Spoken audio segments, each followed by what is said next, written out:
ডিসেম্বরের মধ্যে নির্বাচনের দাবিতে ঐক্যবদ্ধ হওয়ার ডাক তারেক রহমানের। না দিলে সরকারের পরিণতি ভালো নাও হতে পারে। অনিশ্চয়তার পথে দেশ, সতর্কবার্তা বিএনপি নেতাদের। ডিসেম্বরের মধ্যে নির্বাচন, দেশের মানুষ নির্বাচন চায়। এই নির্বাচনের জন্য গত 15 বছর আমরা আন্দোলন সংগ্রাম করেছি। পরবর্তী নির্বাচনটা ডিসেম্বরের ভিতরেই যেটা আপনি ওয়াদা করেছিলেন দেওয়ার জন্য স্পষ্ট রোডম্যাপ প্রদান করবেন। মাননীয় প্রধান উপদেষ্টা, হয়তো আপনার কানে যেতেও পারে, নাও যেতে পারে, গেলে ভালো, আর যদি আপনি কানে না তোলেন তাহলে সবার জন্যই খারাপ। এই সরকার কতদিন থাকবে, নির্বাচন কবে হবে, এই বিষয়গুলো তো সকলের মনে কাজ করছে। আগামী দিনের সার্টেনিটি কোথায় যাচ্ছে, বাংলাদেশ কোথায় যাচ্ছে, নোবডি নোস। নিবন্ধন স্থগিতাদেশ তুলে নেওয়া ছাড়া ভোটে অংশ নিতে পারবে না আওয়ামী লীগ, জানালো ইসি। নিবন্ধন স্থগিত থাকা অবস্থায় যদি নির্বাচন হয় তাহলে স্বাভাবিকভাবে ধরে নেওয়া যাবে যে তাদের অংশগ্রহণের সুযোগটা থাকবে না। দেখছিলেন প্রধান শিরোনাম। রাতের সময় সঙ্গে আছি আমি আলিশা ইসলাম এবং আমি জাফর সানি। এবার অন্যান্য শীর্ষ সংবাদ।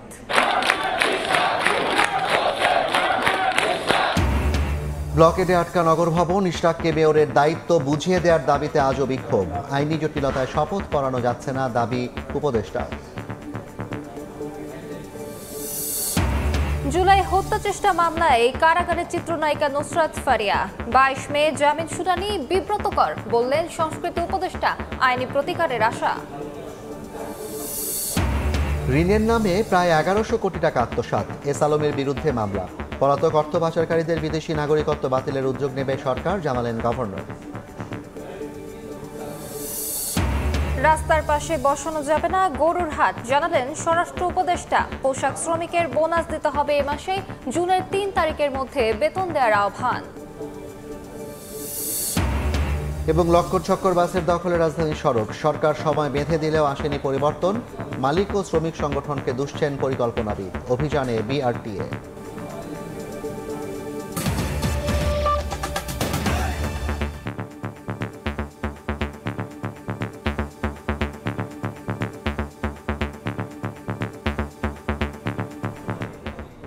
নির্বাচনের মাধ্যমে রাজনৈতিক সরকার গঠন করে মানুষের কল্যাণে কাজ করার আহ্বান জানিয়েছেন বিএনপির ভারপ্রাপ্ত চেয়ারম্যান তারেক রহমান।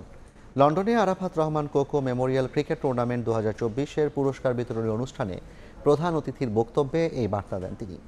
দেশ গঠনে ঐক্য, গণতন্ত্রের বিকাশ এবং উন্নয়নের বার্তা তুলে ধরেন তারেক রহমান। ডিসেম্বরের মধ্যে নির্বাচন দাবি করে সবাইকে ঐক্যবদ্ধ হওয়ারও আহ্বান জানান তিনি। লন্ডন থেকে বিস্তারিত শোয়েব কবিরের প্রতিবেদনে। যুক্তরাজ্যের লন্ডনে আরাফাত রহমান কোকো মেমোরিয়াল ক্রিকেট টুর্নামেন্টের পুরস্কার বিতরণী অনুষ্ঠানে প্রধান অতিথি ছিলেন বিএনপির ভারপ্রাপ্ত চেয়ারম্যান তারেক রহমান। অনুষ্ঠানে দেওয়া তার বক্তব্যে উঠে আসে বাংলাদেশের আসন্ন নির্বাচন প্রসঙ্গ। রাজনৈতিক সরকার গঠনের মাধ্যমে দেশের মানুষের জন্য কাজ করার আহ্বান জানান তিনি। আমরা তত্ত্বাবধায়ক সরকারের কাছে ডিমান্ড করেছি ডিসেম্বরের মধ্যে নির্বাচন, দেশের মানুষ নির্বাচন চায়। এই নির্বাচনের জন্য গত 15 বছর আমরা আন্দোলন সংগ্রাম করেছি। যে নির্বাচনের জন্য আমরা যারা বিএনপি করি, এখানে আমাদের বহু নেতা কর্মী সহকর্মীকে আমরা হারিয়েছি, খুনের শিকার হয়েছে। যে আমাদের কখন ওই গুণ ছিল 6 মাস গুণ ছিল, আমাদের বহু সহকর্মী আছে আমাদের, ওকে আল্লাহ আমাদের পেয়েছি, অনেকে আমরা পাইনি। কিন্তু কেন এই যে এই গুম খুন হত্যার শিকার হাজারো মানুষ গুম হয়েছে, বিএনপির হয়েছে, বিএনপির বাইরে অন্যান্য রাজনৈতিক দল হয়েছে, সাধারণ মানুষ হয়েছে, সাংবাদিকরা হয়েছে, কেন হয়েছে? সেটি হচ্ছে রাজনৈতিক অধিকার, মানুষের রাজনৈতিক অধিকার প্রতিষ্ঠার জন্য।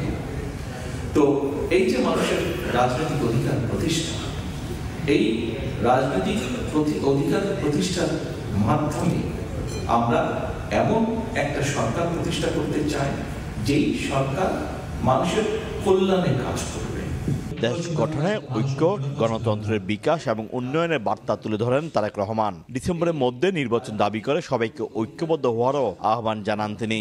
দেশের মানুষকে নিরাপত্তা দেওয়া, দেশের বেকারদের কর্মসংস্থান করা, দেশে আইনের শাসন প্রতিষ্ঠা করা, এরকম যে বিষয়গুলো, এটা থেকে শিকার বিমুখ থাকে। প্রত্যেকের কাছে আমার আহ্বান, প্রত্যেকের কাছে আমার অনুরোধ, আমরা আন্দোলন করেছি, সংগ্রাম করেছি, আমরা একটি জায়গায় এসে দাঁড়িয়েছি।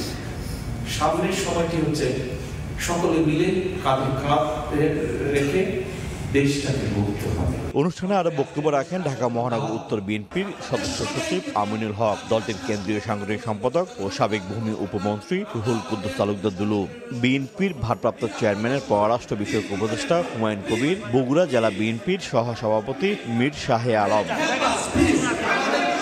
দল মত নির্বিশেষে সবাইকে একযোগে কাজ করার আহ্বান জানালেন বিএনপির ভারপ্রাপ্ত চেয়ারম্যান তারেক রহমান। ভবিষ্যৎ প্রজন্মের জন্য একটি সমৃদ্ধ বাংলাদেশ গড়ার প্রত্যয় ব্যক্ত করেন তিনি।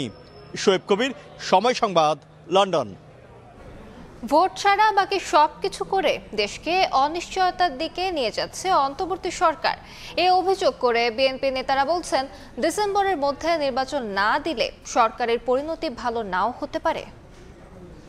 রাষ্ট্র কাঠামো মেরামতের নির্বাচন ও তারেক রহমানের স্বদেশ প্রত্যাবর্তনে প্রতিবন্ধকতা দূর করার দাবিতে 12 দলীয় জোটের আলোচনা সভা। এতে যোগ দিয়ে নির্বাচন, সংবিধান সংশোধন সহ নানা বিষয়ে কথা বলেন বিএনপির স্থায়ী কমিটির সদস্য নজরুল ইসলাম খান। এখানে যেসব সংস্কার প্রস্তাব করা হয়েছিল, তিনি বলেন, অন্তর্বর্তী সরকারের পক্ষে সংবিধান পরিবর্তনের কোনো সুযোগ নেই। ডিসেম্বরের মধ্যে নির্বাচন করতে কোনো বাধা নেই। জোট তৈরির জন্য বিলম্ব করা হচ্ছে কিনা প্রশ্ন তোলেন নজরুল ইসলাম খান। বেশ কিছু সংস্কার আছে যেটা সংবিধানের সঙ্গে সংশ্লিষ্ট। সংবিধান পরিবর্তন ছাড়া হবে না। এই সরকারের পক্ষে সংবিধান পরিবর্তনের কোনো সুযোগ নাই। নির্বাচন ডিসেম্বরের মধ্যে করতে বাধাটা কোথায়? কারণ যদি গোপন থাকে যে আপনার সংগঠিত হতে একটু সময় লাগবে, কিংবা আপনি কারো কারোর সঙ্গে একটু জোটের চেষ্টা করতেছেন, সেই জোটটা বানানোর জন্য একটু সময় লাগবে। রাজধানীর গুলশানে এসডিজি বাস্তবায়নে নাগরিক প্ল্যাটফর্মের বৈঠকে বিএনপির স্থায়ী কমিটির সদস্য আমির খসরু মাহমুদ চৌধুরী বলেন, করিডোরের সঙ্গে দেশের নিরাপত্তা জড়িত। নির্বাচন ছাড়া সবকিছু করছে সরকার। বাংলাদেশের সিকিউরিটির প্রশ্ন, এইখানে কোনো কনসালটেশন হয়নি এবং this is a political decision. একটার পর একটা যেগুলো নিয়ে তাদের সময় তারা কাটাচ্ছে, and trying to prove what, যেরকম পোর্টার একটা ডিসিশন আপনি দেখেছেন। একটা নন পলিটিক্যাল গভর্নমেন্ট, একটা ইন্টেরিয়াম গভর্নমেন্টকে এগুলোতে ইনভলভ হওয়ার দরকার আছে। এদিন বিকেলে সিলেটে দলের নতুন সদস্য সংগ্রহ ও পুরাতন সদস্য নবায়ন কর্মসূচিতে যোগ দিয়ে ডিসেম্বরের মধ্যে নির্বাচন না দিলে সরকারের পরিণতি ভালো নাও হতে পারে বলে মন্তব্য করেন বিএনপির স্থায়ী কমিটির সদস্য সালাউদ্দিন আহমেদ। আদালতের বিচারের মধ্য দিয়ে নির্ধারিত হবে বাংলাদেশের আওয়ামী লীগের রাজনৈতিক ভাগ্য। তারা রাজনীতি করতে পারবে কিনা। পরবর্তী নির্বাচনটা ডিসেম্বরের ভিতরেই, যেটা আপনি ওয়াদা করেছিলেন, দেওয়ার জন্য সুস্পষ্ট রোডম্যাপ প্রদান করবেন। মাননীয় প্রধান উপদেষ্টা, হয়তো আপনার কানে যেতেও পারে, নাও যেতে পারে, গেলে ভালো। আর যদি আপনি কানে না তোলেন, অন্যথায় আপনার সম্মান রক্ষা হবে কিনা আমরা সন্দিহান। এছাড়াও নির্বাচনী রোডম্যাপ নিয়ে ষড়যন্ত্র হচ্ছে বলে মন্তব্য করেন বিএনপি নেতারা। রৌনক নিয়ন্তা, সময় সংবাদ, ঢাকা। নিবন্ধন স্থগিতাদেশ প্রত্যাহার না হলে আওয়ামী লীগ নির্বাচন করতে পারবে না বলে জানিয়েছেন নির্বাচন কমিশনার আব্দুর রহমান এল মাসুদ।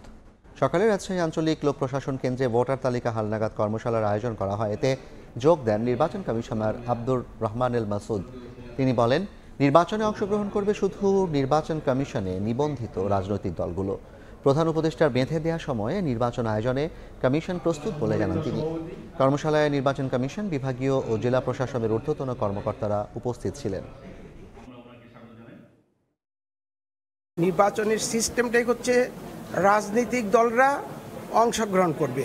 কোন রাজনৈতিক দলরা? যারা নির্বাচন কমিশনের সাথে নিবন্ধিত।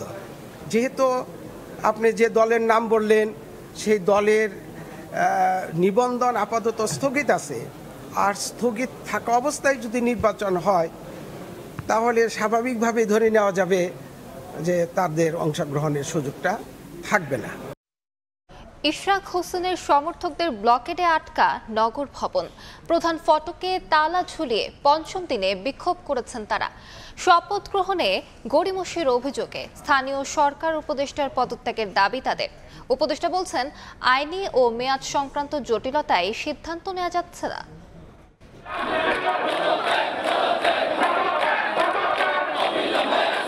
স্লোগানে স্লোগানে উত্তাল ঢাকা দক্ষিণ সিটি কর্পোরেশনের প্রধান কার্যালয়ে নগর ভবন এলাকা। ইশরাক হোসেনকে মেয়রের দায়িত্ব বুঝিয়ে না দেয় টানা বিক্ষোভ সমর্থকদের। এ সময় স্থানীয় সরকার উপদেষ্টার পদত্যাগের দাবি তাদের। বিক্ষোভের পঞ্চম দিনে সোমবার সকাল থেকেই নগর ভবন ব্লকেডে আটকা। প্রধান ফটকে তালা ঝুলিয়ে দেন ইশরাক সমর্থকরা। বলেন, শপথ পাঠ করিয়ে মেয়রের দায়িত্ব বুঝিয়ে না দেওয়া পর্যন্ত চলবে আন্দোলন। ঢাকাবাসীর জনদুর্ভোগ কমানোর জন্য অতি দ্রুত জনতার মেয়র ইশরাক হোসেনকে দায়িত্ব দেওয়া হোক। দ্রুত ইশরাক সাহেবকে শপথ করার জন্য সরকারের প্রতি দাবি জানাচ্ছি। আদালতের রায় ও গ্যাজেট প্রকাশের পরও শপথ পড়ানোই গড়িমসি স্থানীয় সরকার উপদেষ্টার পদত্যাগের দাবি জানান ইশরাক সমর্থকরা। অদৃশ্য কারণে তারা এটাকে কালক্ষেপণ করে ইশরাক হোসেনকে এখনো শপথ গ্রহণ করাচ্ছেন না। আমরা দেশের নগরের এই ঢাকা নগরের শান্তি চাই। নির্বাচন কমিশনের গেজেট প্রকাশের পরে কেন স্থানীয় সরকার মন্ত্রণালয় আসিফের নির্দেশনায় কেন শপথ নিচ্ছে না? তবে স্থানীয় সরকার উপদেষ্টার দাবি, শপথ নিয়ে আইনি ও মেয়াদ সংক্রান্ত জটিলতার কারণে কোনো সিদ্ধান্ত নেওয়া যাচ্ছে না। এখানে অনেকগুলো আইনি জটিলতা আছে, সেগুলো আমরা আইন মন্ত্রণালয়ের থেকে জানতে চেয়েছি যে কি ধরনের আইনি জটিলতা আছে কিংবা আছে কিনা, এবং এর বাইরেও মেয়াদ সংক্রান্ত জটিলতা আছে। আন্দোলনকারীদের দাবি, শপথ নিয়ে কোনো জটিলতা নেই, ইচ্ছে করে ধোঁয়াশা তৈরি করা হচ্ছে। এই রিট মামলায় কিন্তু কোনো আদেশ হয়নি, এই রিট মামলা কোনো কোর্ট গ্রহণ করেনি, অথচ তিনি বলছেন যে এইটা নিয়ে একটি রিট মামলা থাকায় এ ব্যাপারে কোনো অগ্রগতি হচ্ছে না, করা যাচ্ছে না। যে চেতনা নিয়ে, যে আদর্শ নিয়ে জুলাইয়ের বিপ্লব ঘটেছিল, সে চেতনার সাথে এটা যায় না, এই মিথ্যে কথা যায় না। এদিকে বিক্ষোভের কারণে নগর ভবনের স্বাভাবিক কার্যক্রম বন্ধে বিপাকে পড়েছেন সেবাগ্রহীতারা। আয়েশা সিদ্দিক সামিয়া, সময় সংবাদ, ঢাকা। আগামীকালের মধ্যে ঢাকা দক্ষিণ সিটির মেয়র হিসেবে ইশরাক হোসেনকে শপথ না পড়ালে বৃহত্তর আন্দোলনের হুঁশিয়ারি দিয়েছেন বিএনপির স্থায়ী কমিটির সদস্য সালাউদ্দিন আহমেদ।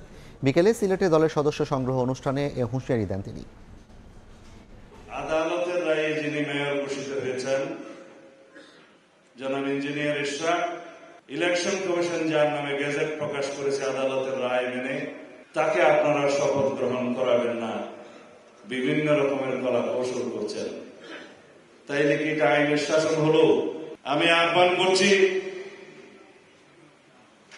অতি অল্প সময়ের মধ্যে, পারলে আজকে কালকের মধ্যে ঢাকা দক্ষিণ সিটি কর্পোরেশনের মেয়র হিসেবে আদালত ঘোষিত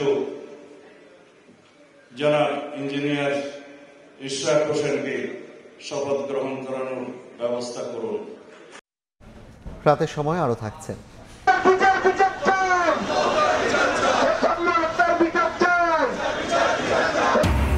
ঢাকা বিশ্ববিদ্যালয়ের ছাত্র সাম্য হত্যার বিচার দাবিতে মশাল মিছিল, নিরাপদ ক্যাম্পাস ও উপাচার্যের পদত্যাগ দাবি ছাত্র দলের। জুলাই হত্যা চেষ্টা মামলায় চিত্রনায়িকা নুসরাত ফারিয়াকে কাশিমপুর কারাগারে পাঠিয়েছেন আদালত। রাষ্ট্রপক্ষের আইনজীবী বলছেন, ফ্যাসিস্টের সহযোগী হিসেবে আন্দোলন দমনে অর্থের যোগান দেওয়ার পাশাপাশি শেখ মুজিবের বায়োপিকে শেখ হাসিনার চরিত্রে অভিনয় করেছেন তিনি। আসামি পক্ষের দাবি, আন্দোলনের সময় বিদেশে ছিলেন নুসরাত ফারিয়া। এদিকে নুসরাতের গ্রেফতারের ঘটনাকে বিব্রতকর উল্লেখ করে আইনি প্রতিকারের আশা প্রকাশ করেছেন সংস্কৃতি উপদেষ্টা। তদন্তে নির্দোষ প্রমাণ হলে নুসরাত ফারিয়াকে ছেড়ে দেওয়া হবে বলেও জানিয়েছেন স্বরাষ্ট্র উপদেষ্টা।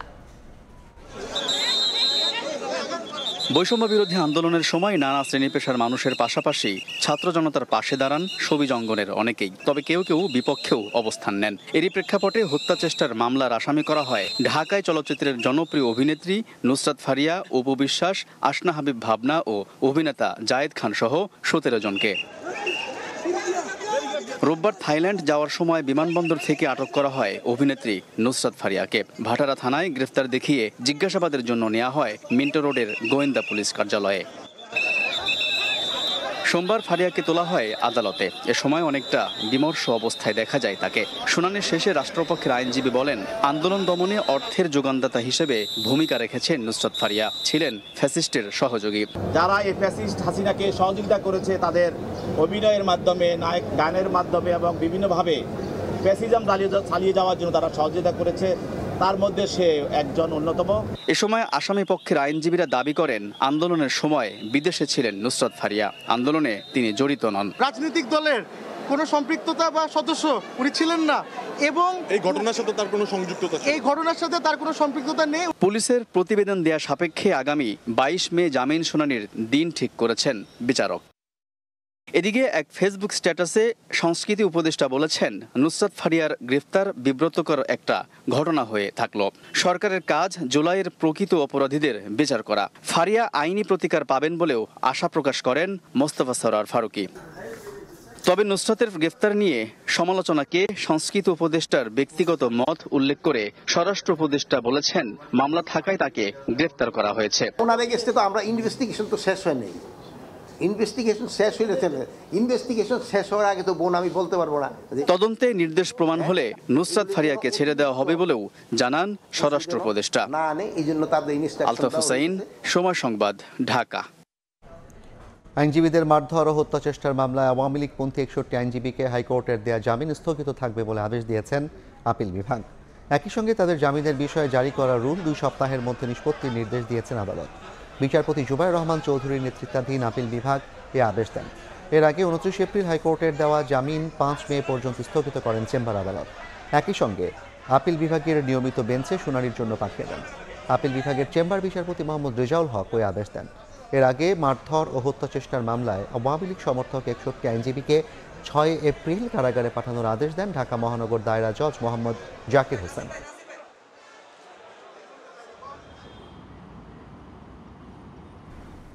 ঋণের নামে প্রায় 1100 কোটি টাকা আত্মসাতের অভিযোগে এস আলম গ্রুপের চেয়ারম্যান সাইফুল আলমের বিরুদ্ধে মামলা করেছে দুদক। বিগত সরকারের সময় ফার্স্ট সিকিউরিটি ইসলামী ব্যাংক থেকে এই অর্থ লুটপাটে 43 জনকে আসামি করা হয়েছে।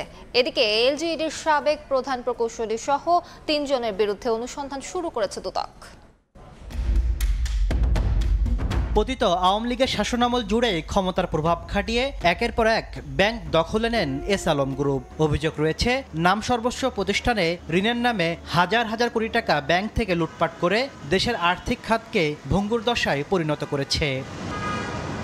বিএফআইইউ থেকে পাওয়া তথ্যের ভিত্তিতে দুদক বলছে, অন্তত 4 ব্যাংক থেকে 1,78,000 কোটি টাকা সরিয়েছে এস আলম গ্রুপ। পট পরিবর্তনের পর অনুসন্ধানে নেমে মিলেছে ভয়াবহ ব্যাংক লুটের প্রমাণ। সোমবার ফার্স্ট সিকিউরিটি ইসলামী ব্যাংক থেকে ঋণের নামে প্রায় 1100 কোটি টাকা আত্মসাতের অভিযোগে এস আলমের চেয়ারম্যান সাইফুল আলম সহ সংশ্লিষ্ট 43 জনকে আসামি করে আলাদা 2টি মামলা করেছে দুদক। পরস্পর যোগ সাজসে অপরাধমূলক অসদাচরণ ও বিশেষ ভঙ্গ করে জালিয়াতির মাধ্যমে আত্মসাৎ করা হয়েছে। এই অভিযোগে এস আলম সহ 37 জনের বিরুদ্ধে দুদকে একটি মামলার অনুমোদন হয়েছে। আমাদের যে 2টি মামলা অনুমোদন হয়েছে সেই 2টি মামলায় 1100 কোটি টাকার মতো আত্মসাৎ করা হয়েছে। এদিকে স্থানীয় সরকার প্রকৌশল অধিদপ্তরের সাবেক প্রধান প্রকৌশলী আলী আখতার হোসেন, ওয়াহিদুর রহমান সহ 3 জনের বিরুদ্ধে দুর্নীতির খোঁজে মাঠে নেমেছে দুদক। তাসলিম তৌহিদ, সময় সংবাদ, ঢাকা। পলাতক অর্থ পাচারকারীদের বিদেশি নাগরিকত্ব বাতিল করার উদ্যোগ নেওয়া হবে বলে জানিয়েছেন গভর্নর আহসান এইচ মনসুর। দুপুরে ফরেন সার্ভিস একাডেমিতে সংবাদ সম্মেলনে তিনি আরও জানান, ব্যাংকের লুট হওয়া অর্থ ব্যাংকগুলোকেই ফেরত দেওয়া হবে। এ সময় প্রধান উপদেষ্টা প্রেস সচিব শফিকুল আলম জানান, সরকারের জব্দ করা সম্পত্তির মূল্য 1,30,000 কোটি টাকার বেশি। এ অর্থ দিয়ে তহবিল গঠন করা হবে। বিগত সরকারের সময়ে ব্যাংক ও দেশের আর্থিক খাতে বিপুল লুটপাট হয়েছে। এসব অর্থের একটি বড় অংশই বিদেশে পাচার হয়েছে, যার পরিমাণ $234 বিলিয়ন দাবি করা হচ্ছে। বিদেশে পাচার হওয়া অর্থ ফেরাতে করণীয় নির্ধারণে বুধবার অর্থ উপদেষ্টা, গভর্নর সহ উচ্চ পর্যায়ের কর্মকর্তাদের সঙ্গে বৈঠক করেন প্রধান উপদেষ্টা। বৈঠক শেষে আয়োজিত সংবাদ সম্মেলনে গভর্নর জানান, লুট হওয়া টাকা উদ্ধার করে জনগণের কল্যাণে ব্যয় করা হবে। একটা ফান্ড প্রতিষ্ঠা করা, যে ফান্ডের টাকা দিয়ে ব্যাংকগুলোকে আমরা ক্ষতিপূরণ দিতে পারবো। ব্যাংকের সাথে কোলেটারালাইজ না, সেই প্রপার্টিগুলোকে তখন সরকার তাদের আরেকটা ফান্ডে নিয়ে জনহিতকর কাজে সেটাকে ব্যয় করবে। অর্থ উদ্ধারে সংযুক্ত আরব আমিরাত, কানাডা, সিঙ্গাপুর সহ অন্যান্য দেশ সহায়তা দিচ্ছে বলে জানান গভর্নর। বিদেশে পালিয়ে থাকা পাচারকারীদের নাগরিকত্ব বাতিলের দিকেও হাঁটবেন তিনি। তাদের কাছে তথ্যভর ভিত্তিক রিকোয়েস্ট আমরা পাঠাবো, যার ভিত্তিতে তারা আমাদের সহায়তা দিতে পারবে।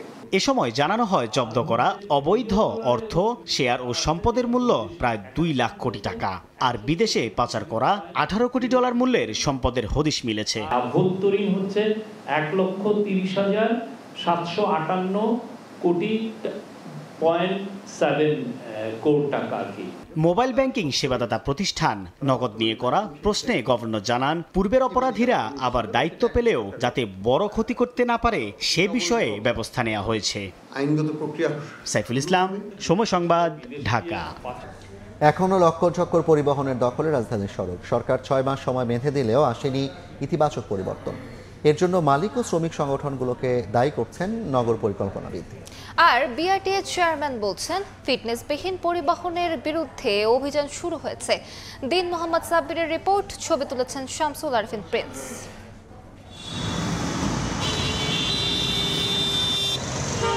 কালো ধোঁয়ায় সড়ক অন্ধকার করে ছুটে চলছে বাস। নষ্ট সিগন্যাল লাইট, ভাঙা গ্লাস আর চাকার অবস্থাও নাজুক। মরিচায় আচ্ছাদিত জোড়াতালি দেয়া বডিও খসে পড়ার উপক্রম। এমন লক্কর ঝক্কর পরিবহন দাপিয়ে বেড়াচ্ছে রাজধানীর প্রতিটি সড়ক। অথচ গত বছর অক্টোবরে 6 মাস সময় বেঁধে দিয়ে ফিটনেসবিহীন যানবাহন বন্ধের ঘোষণা দেয় সরকার। বাসের যে বডি ফিটনেস এগুলার নামকরণে আছে, কিন্তু কাজে আমার মনে হয় না কিছু আছে বলি। এদিকে কোনো রকম জোড়াতালি আর নামমাত্র রং দিয়ে দায় এড়ানোর চেষ্টা করছেন বাস মালিকদের কেউ। পট্টিগুলি দিয়ে এরকম কাজ হয়, নতুন করে কোনো সার্ভিসিং নেই। কাগজে কলমে বৈধতা আছে জানিয়ে দায় সারছেন মালিক সমিতির নেতা। অনেক বাস আছে আপনার যে আনফিট আপনার কাছে মনে হবে, কিন্তু এটা রিপেয়ার বা মেইনটেনেন্সের কারণে এটা এমন হয়ে আছে, কিন্তু এটা কিন্তু ফিটনেস আছে। এমন দুর্দশার জন্য পরিবহন মালিক শ্রমিক সংগঠনগুলোকে দায়ী করছেন নগর পরিকল্পনাবিদ। একটা গোষ্ঠীর কাছে নগর পরিবহন ব্যবস্থা সম্পূর্ণরূপে কুক্ষিগত। তারা ফিটনেসবিহীন গাড়ি সরাবে না, তারা এই গাড়িগুলো রিপ্লেসমেন্টের সকল উদ্যোগ ভেস্তে ফেলবে। বিআরটিএ চেয়ারম্যান জানান, ফিটনেসবিহীন গণপরিবহনের বিরুদ্ধে অভিযান শুরু হয়েছে। নির্বাহী ম্যাজিস্ট্রেট জানান, সোমবার যৌথ বাহিনীর সহায়তায় রাজধানীর 8টি পয়েন্টে অভিযানে অর্থদণ্ডের পাশাপাশি 2 বাসকে পাঠানো হয়েছে ডাম্পিংয়ে। মোট 16টি মামলা হয়েছে এবং মোট জরিমানার পরিমাণ হচ্ছে 37,500 টাকা এবং আমরা প্রায় 20টি বাস থেকে হাইড্রোলিক হর্ন খুলেছি। এই ধরনের গাড়ি তাদের চোখে তাদের ডিউটি পালন করার সময় যখনই চোখে পড়বে তারা এগুলো ডাম্পিংয়ে পাঠিয়ে দেবে। এই ব্যাপারে কোনো ছাড় নেই। এত সিদ্ধান্ত আর একের পর এক প্রকল্প পরিকল্পনার পরও অমীমাংসিত যাত্রী সেবার মান। রাজধানীবাসীর প্রশ্ন, গণপরিবহনের জনভোগান্তি থেকে মুক্তি মিলবে কবে? দিন মোহাম্মদ সাব্বির, সময় সংবাদ, ঢাকা। সাম্য হত্যার বিচার দাবিতে মশাল মিছিল করেছে ঢাকা বিশ্ববিদ্যালয় ছাত্রদল। এ সময় নিরাপদ ক্যাম্পাস ও ভিসির পদত্যাগ দাবি করেন নেতাকর্মীরা।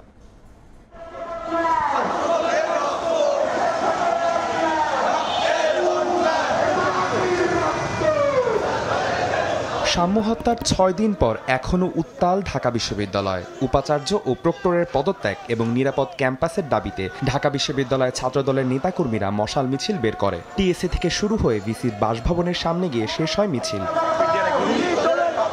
ক্যাম্পাসের নিরাপত্তা নিশ্চিত করতে না পারার দায় উপাচার্য ও প্রক্টরকে নিতে হবে বলেও দাবি করেন ছাত্রদলের নেতাকর্মীরা। সামিনা লুৎফা ম্যামদের বাধার জন্য নাকি ভিসি প্রক্টর আমাদের ক্যাম্পাসের নিরাপত্তা দিতে পারেনি। আমি এটাই বলতে চাই, বিশ্ববিদ্যালয়ের সর্বোচ্চ পর্যায়ে দায়িত্ব পালনরত অবস্থায় একজন সহকারী অধ্যাপকের কথাই যদি আপনি দায়িত্ব পালন করতে না পারেন, বাস্তবায়ন না করতে পারেন, তাহলে আপনি দায়িত্ব থেকে ছেড়ে যান। অবশ্যই বিশ্ববিদ্যালয় প্রশাসন অর্থাৎ প্রক্টর স্যার এবং ভিসি স্যারের দায়বদ্ধতা রয়েছে। তো আমরা সর্বশেষ চাওয়াটা হচ্ছে এটাই যে প্রক্টর স্যার এবং ভিসি স্যার যেন তাদের স্ব জায়গা থেকে পদত্যাগ করে। ব্যর্থতার দায় নিয়ে এই ঢাকা বিশ্ববিদ্যালয়ের যে ভিসি এবং প্রক্টরকে অনতি বিলম্বে পদত্যাগ করতে হবে। সাম্য হত্যায় জড়িতদের বিচার দাবি করে ঢাবি ছাত্রদল সভাপতি ভিসি ও প্রক্টরের পদত্যাগের দাবি জানান। সাম্য হত্যাকাণ্ডের পরবর্তী সময়ে যারা সাম্যের হত্যাকাণ্ডকে ভিন্ন খাতে প্রবাহিত করার জন্য বিভিন্ন ন্যারেটিভ দাঁড় করিয়েছে, তাদেরও আইনের আওতায় আনার জন্য দৃঢ় দাবি জানাচ্ছি। ভিসি ও প্রক্টর পদত্যাগ না করা পর্যন্ত রাজপথে সোচ্চার থাকার হুঁশিয়ারি দিয়েছে ঢাবি ছাত্রদল। আদনান তুর্য, সময় সংবাদ, ঢাকা। অর্থনীতির সংস্কারে দেয়া সুপারিশ আমলে নেওয়া হচ্ছে না বলে অভিযোগ করেছেন শ্বেতপত্র কমিটির প্রধান ডক্টর দেবপ্রিয় ভট্টাচার্য। সাবেক বাণিজ্য মন্ত্রী ও বিএনপি নেতা আমির খসরু মাহমুদ চৌধুরী বলেন, অর্থনীতিকে এগিয়ে নিতে গণতান্ত্রিক সরকার ব্যবস্থা প্রতিষ্ঠার বিকল্প নেই। নাগরিক প্ল্যাটফর্ম আয়োজিত সভায় এসব কথা বলেন তারা। অর্থনীতি নিয়ে অন্তর্বর্তী সরকারের করা শ্বেতপত্রে হাসিনা সরকারের অনিয়ম, দুর্নীতি ও অর্থ পাচারের চিত্র উঠে আসে। এই পরিস্থিতি থেকে উত্তরণে দেয়া হয় একগুচ্ছ সুপারিশ। তবে সেসব সুপারিশ আসছে বাজেটে আমলে নেওয়া হচ্ছে না বলে মন্তব্য করেছেন শ্বেতপত্র কমিটির প্রধান ডক্টর দেবপ্রিয় ভট্টাচার্য। সোমবার রাজধানীর গুলশানে এসডিজি বাস্তবায়নে নাগরিক প্ল্যাটফর্ম আয়োজিত বৈঠকে তিনি একথা বলেন। সেটা হলো বাজেটের সাথে এই সংস্কারের সেই অর্থে কোনো আর্থিক সম্পর্ক নাই বা কোনো কাঠামোগত সম্পর্ক নাই। The reforms are on their own, the budget process and the fiscal measures are on their own. এটা হলো আমি বলি স্বচ্ছতার সমস্যা, সমন্বয়ের সমস্যা, সহযোগিতার সমস্যা। এইটা হওয়ার কথা ছিল না। বৈঠকে আসছে বাজেটে কালো টাকা সাদা করার সুযোগ বাতিলের পরামর্শ উঠে আসে। এছাড়া জ্বালানি খাতের উন্নয়নে যথাযথ নীতিমালা প্রণয়ন, দারিদ্রতার হার কমাতে সামাজিক নিরাপত্তা খাতে বরাদ্দ বাড়ানোর পরামর্শ দেন আলোচকরা। ট্যাক্স যে রেভিনিউ যে ফোরকাস্টিংটা হয় এটি এভিডেন্স বেস করতে হবে। আমাদের ইনকাম ট্যাক্স অর্ডিন্যান্সের যে সুবিধাগুলি এখনো বিরাজমান আছে কালো টাকা সাদা করার, সেটাকে কিভাবে অ্যাড্রেস করা হবে সেটা আমরা এখন দেখব। শুধু আমরা দুর্নীতির দিকে তাকালে হবে না, এই সেক্টরটাকে যদি দীর্ঘমেয়াদে ভালো করতে হয় তাহলে আমাদের নীতিমালার দিকে যেতে হবে। এ সময় সাবেক বাণিজ্য মন্ত্রী ও বিএনপির স্থায়ী কমিটির সদস্য আমির খুসরি বলেন, অনিশ্চয়তার মাঝে কোনো দেশের অর্থনীতি শক্তিশালী হতে পারে না। দ্রুত গণতান্ত্রিক উত্তরণের আহ্বান জানান তিনি। আনসার্টেনিটির মাধ্যমে কোন অর্থনীতি এগোতে পারে না, যেখানে স্থিতিশীলতা থাকবে না এবং জনগণ যে বিজনেস ডিসিশন হোক, ইন্ডিভিজুয়াল ডিসিশন হোক, বাইরের যারা আছে আমাদের পার্টনার যারা তাদের ডিসিশন হোক, সবগুলো কিন্তু ডিপেন্ড করছে তাদের একটা আগামী দিনের সার্টেনিটি কোথায় যাচ্ছে, বাংলাদেশ কোথায় যাচ্ছে, নোবডি নোজ।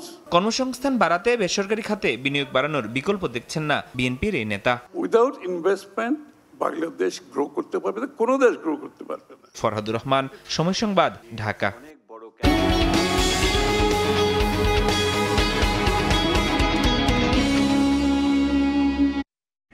ভারতকে এড়িয়ে এয়ার ট্রান্সশিপমেন্টের মাধ্যমে ইউরোপ আমেরিকার ক্রেতার কাছে তৈরি পোশাক পাঠানোর সব ধরনের প্রস্তুতি সম্পন্ন করেছে চট্টগ্রাম শাহ আমানত বিমানবন্দর। সরকারের অনুমতি পেলে চলতি মাসেই শুরু হবে এয়ার শিপমেন্ট। এই জন্য 270 মেট্রিক টন ধারণ ক্ষমতার দুটি ওয়্যার হাউস যেমন প্রস্তুত করা হয়েছে, তেমনি সচল করা হয়েছে দুটো স্ক্যানার এবং ওয়েট মেশিন। শাখাওয়াত ত্রিপুর ক্যামেরায় বিস্তারিত জানাচ্ছেন কমলতে। চট্টগ্রাম শাহ আমানত বিমানবন্দরের কার্গো ভিলেজের দুটি স্ক্যানার মেশিনে এখন সচল। প্রতিনিয়ত কর্মকর্তারা সেগুলোর পরীক্ষা নিরীক্ষা চালিয়ে যাচ্ছেন। খালি করে রাখা হয়েছে 170 এবং 120 মেট্রিক টন পণ্য ধারণ সক্ষমতার দুটি ওয়্যার হাউস। ওয়েট মেশিন সহ প্রয়োজনীয় যন্ত্রপাতিও স্থাপনের কাজ শেষের পথে। দ্বিপাক্ষিক একটা মিটিং হয়েছে সিভিল এভিয়েশনের সঙ্গে, তারা এখানে বড় আকারে শুরু করতে চায়। তারা আমাদের ইনফ্রাস্ট্রাকচার দেখে গিয়েছে এবং তারা আমাদের কিছু পয়েন্ট দিয়েছে, ওই কাজগুলি হওয়ার পর হয়তো বা তারা শুরু করবে। দুটি ইপিজেডের পাশাপাশি নগরীর বিভিন্ন স্থানে 400-র বেশি গার্মেন্টস কারখানা থাকলেও এয়ার শিপমেন্টের ক্ষেত্রে পিছিয়ে ছিল চট্টগ্রাম থেকে আসলে কার্গো এক্সপোর্ট করার জন্য কোনো চট্টগ্রাম বন্দরের কোনো ফ্যাসিলিটি ছিল না, যার ধরুন আমাদের যেগুলো এয়ার শিপমেন্ট করতে হয় সেটা আমরা ঢাকা পাঠাতে হয়।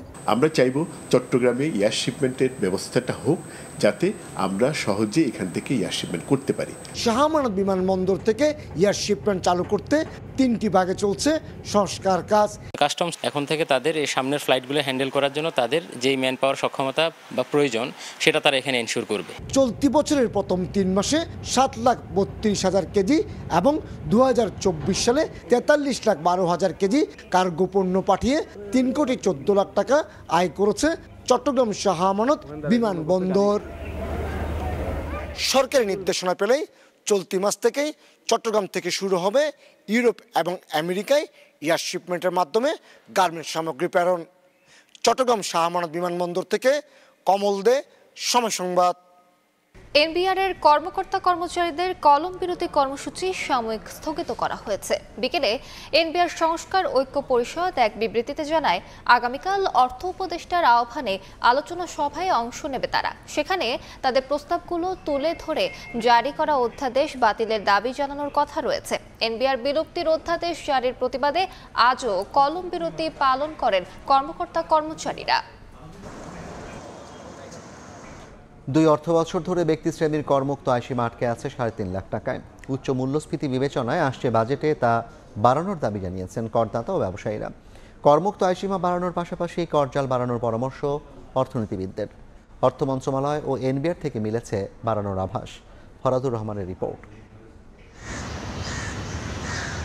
সর্বশেষ 2023-24 অর্থবছরে বার্ষিক করমুক্ত আয়সীমা 3 লাখ টাকা থেকে বাড়িয়ে 3.5 লাখ টাকা করে সরকার। চলতি অর্থবছরেও একই রাখা হয় এই সীমা। সেই হিসাবে ব্যক্তির মাসিক আয় 29,167 টাকা হলে গুনতে হয় 5% আয়কর। বর্তমান উচ্চ মূল্যস্ফীতির বাজারে করসীমা নিয়ে অসন্তোষ সাধারণ মানুষের। বাজেটে সীমা বাড়ানোর দাবি তাদের। খাওয়া ঘর ভাড়া এগুলো সবকিছু অ্যাডজাস্ট মিলালে আপনার অবশিষ্ট কিছুই থাকে না, তাহলে ট্যাক্স দেবে কোথা থেকে? 3.5 লাখ টাকা করে যে এখন যে ট্যাক্স অ্যালাউন্সের পার্টটা, এটা মানে খুবই কম। এটা আমার মনে হয় আরও বাড়ানো উচিত। মানুষের আয়ের সাথে ব্যয়ের যে তুলনা, এই তুলনা করতে গেলে 5 লাখ টাকা যদি ঊর্ধ্বে করা হয় তাহলে হয়তো মানুষের এক্সপেকটেশনের একটা প্রত্যাশা এটা আমরা করতে পারি আর কি। এনবিআরের তথ্য, বর্তমানে 1,11,00,000 শনাক্তকরণ নম্বর বা টিএনআইধারী আছেন। যদিও চলতি অর্থ বছরে এখন পর্যন্ত 40 লাখ করদাতা রিটার্ন দিয়েছেন। ব্যবসায়ীরা বলছেন, করমুক্ত আয়সীমা বাড়ানোর পাশাপাশি করজাল বাড়াতে সরকারকে উদ্যোগী হওয়া দরকার। অল্প সংখ্যক করদাতা যারা রেগুলার কর দেন, তাদের উপরে যদি করের বোঝা আরও বাড়ান, তাহলে যেটা হবে তাদের বিনিয়োগ সক্ষমতা কমে আসবে এবং অর্থনীতি যে সবচেয়ে গতিশীল যে অংশটা, তাকে আপনি দমিয়ে দিবেন। করদাতার সংখ্যা যদি এখন ধরেন 40 লাখ আছে, এটাকে যদি 1 কোটি করা যায় কিংবা 90 লাখও করা যায়, তাহলেও কিন্তু আপনার ট্যাক্স রেট না বাড়িয়েও কিন্তু সরকারের রাজস্ব আয় অনেকখানি বাড়বে। এদিকে এনবিআর ও অর্থ মন্ত্রণালয় সূত্র বলছে, আগামী বাজেটে ব্যক্তিশ্রেণীর করমুক্ত আয়সীমা 3.5 লাখ টাকা থেকে বাড়িয়ে করা হতে পারে 4.25 লাখ টাকা। দেশের অর্থনৈতিক পরিস্থিতি সামনে এনে করমুক্ত আয়সীমা বাড়িয়ে অন্তত 5 লাখ টাকা করার পরামর্শ এই অর্থনীতিবিদের। ইন্ডিয়াতে কিন্তু গত বছর করমুক্ত আয় 5 লাখ থেকে 12 লাখ রুপিতে উন্নীত করছে। সেখানে আমরা 3.5 লাখ টাকা, গত কয়েক বছর থেকে মূল্যস্ফীতির যে অবস্থাটা 9%-এর উপরে 10%-এর কাছাকাছি, সে জায়গায় আমি মনে করি সীমাটা 5 লাখ টাকা পর্যন্ত হওয়া উচিত। শুধু করমুক্ত আয়সীমা বাড়ালেই হবে না, আয়ের পথও সুগম করার তাগিদ ব্যবসায়ী অর্থনীতিবিদদের। ফরহাদুর রহমান, সময় সংবাদ, ঢাকা। ঈদুল আজহায় এবছর রাস্তার পাশে কোনো গরুর হাট বসানো যাবে না।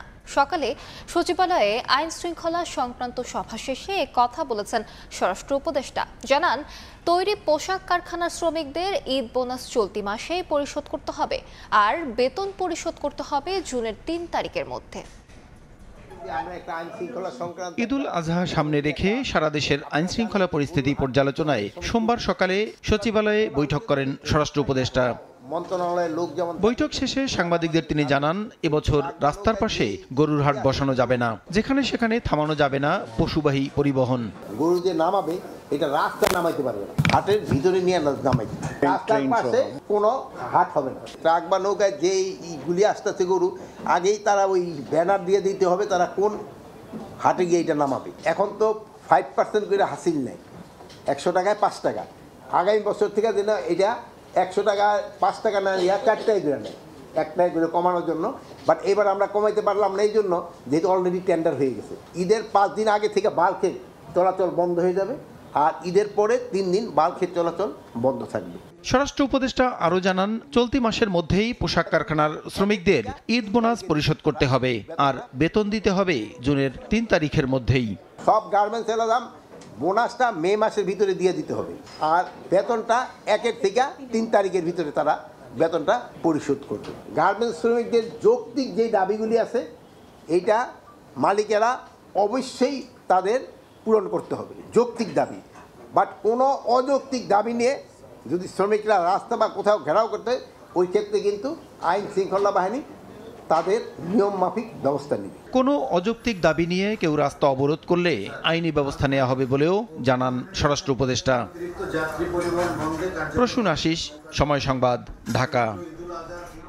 পদ্মার পানির ন্যায্য হিসাব বুঝে নিতে কাজ করছে অন্তর্বর্তী সরকার। যথাসময়ে ফারাক্কা চুক্তি নবায়ন করা হবে।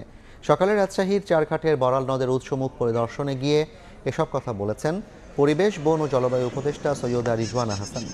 উপদেষ্টা জানান, দেশে বালু ও মাটি দস্যুতা চরম পর্যায়ে পৌঁছে গেছে। এগুলো বন্ধে প্রশাসনকে 10 দফা স্পষ্ট নির্দেশনা দেওয়া হয়েছে বলেও জানান তিনি। প্রমত্তা বড়াল নদের প্রবাহ ফিরিয়ে আনতে ভরাট হয়ে যাওয়া 18 কিলোমিটার পুনর্খনন করা হবে এবং নদীর মুখের স্লুইস গেট অপসারণ করা হবে জানান উপদেষ্টা সৈয়দা রিজওয়ানা হাসান। এইখানে আমার খনন লাগবে না, যেহেতু একটা চুক্তি আছে এবং এই চুক্তির অধীনে কিন্তু একটা টেকনিক্যাল কমিটি দুই দেশের মিলে মাঠ পর্যায়ে প্রতিনিয়তই তথ্য উপাত্ত নিচ্ছে। কাজে একটা এক্সিস্টিং চুক্তি আমরা তো অবশ্যই আশাবাদী যে এটা হয় রিনিউড হবে নতুবা নতুন করে হবে। আর সবচেয়ে বড় কথা হচ্ছে এটা তো আমাদের ন্যায্য হিস্সা। এটার ব্যাপারে আমাদের অবশ্যই আমরা আমাদের অধিকারের জায়গা থেকে কথা বলবো। আমরা সমস্ত কাগজপত্র সবকিছু তৈরি করাই হচ্ছে নিয়মিত। শরীয়তপুরে সড়কের জায়গা দখল করে গড়ে ওঠা 15টি স্থাপনা উচ্ছেদ করা হয়েছে। সকালে ধানুকা স্টেডিয়াম থেকে কোর্টের মোড় এলাকায় চলে এই অভিযান। নোটিশ দেওয়ার পরও স্থাপনা সরিয়ে না নেয় 15টি অবৈধ স্থাপনা গড়িয়ে দেয় সড়ক বিভাগ ও জেলা প্রশাসন। পর্যায়ক্রমে আরও অন্তত 131টি অবৈধ স্থাপনা ভেঙে দেওয়া হবে বলে জানিয়েছে সড়ক বিভাগ।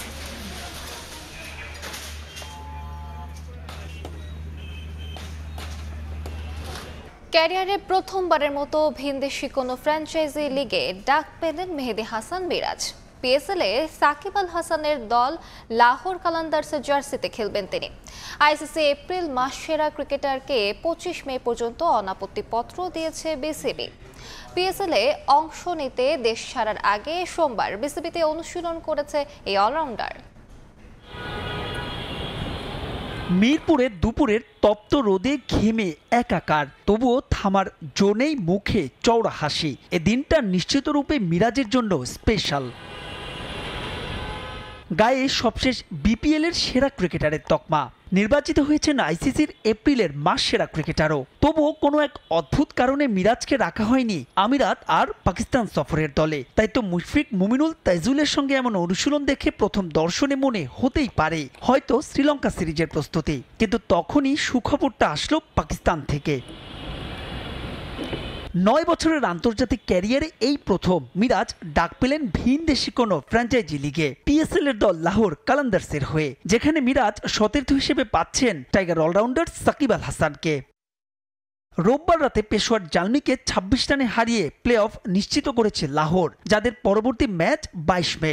সেই ম্যাচ জিতলে বাড়বে মিরাজের ম্যাচের সংখ্যা। সোমবার বেলা 12টা নাগাদ বিসিবিতে অনাপত্তি পত্রের জন্য আবেদন করেন এই টাইগার অলরাউন্ডার। 1 ঘন্টার মধ্যে পেয়ে যান এনওসিও। বোর্ড 25 মে অর্থাৎ টুর্নামেন্টের ফাইনাল পর্যন্ত মিরাজকে অনাপত্তিপত্র দিয়েছে।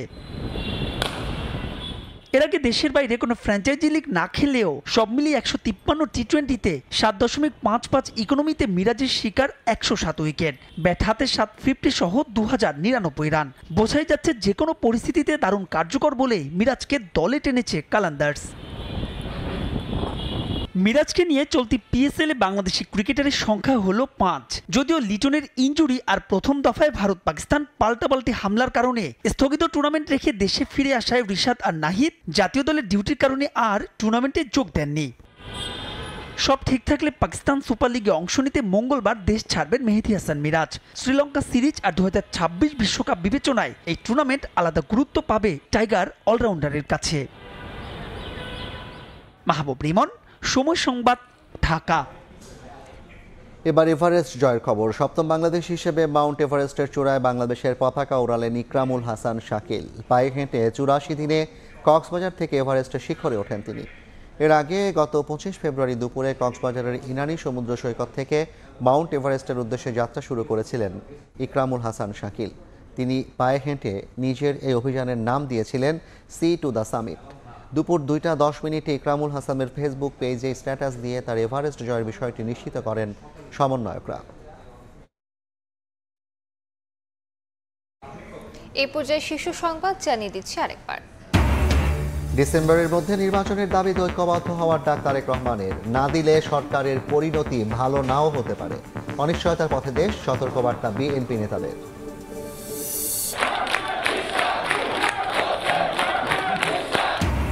ব্লকেটে আটকা নগর ভবন, ইশরাককে মেয়রের দায়িত্ব বুঝিয়ে দেওয়ার দাবিতে আজও বিক্ষোভ। আইনি জটিলতায় শপথ পড়ানো যাচ্ছে না, দাবি উপদেষ্টার। এবং জুলাই হত্যা চেষ্টা মামলায় কারাগারে চিত্রনায়িকা নুসরাত ফারিয়া। 22 মে জামিন শুনানি। বিব্রতকর বললেন সংস্কৃতি উপদেষ্টা, আইনি প্রতিকারের আশা।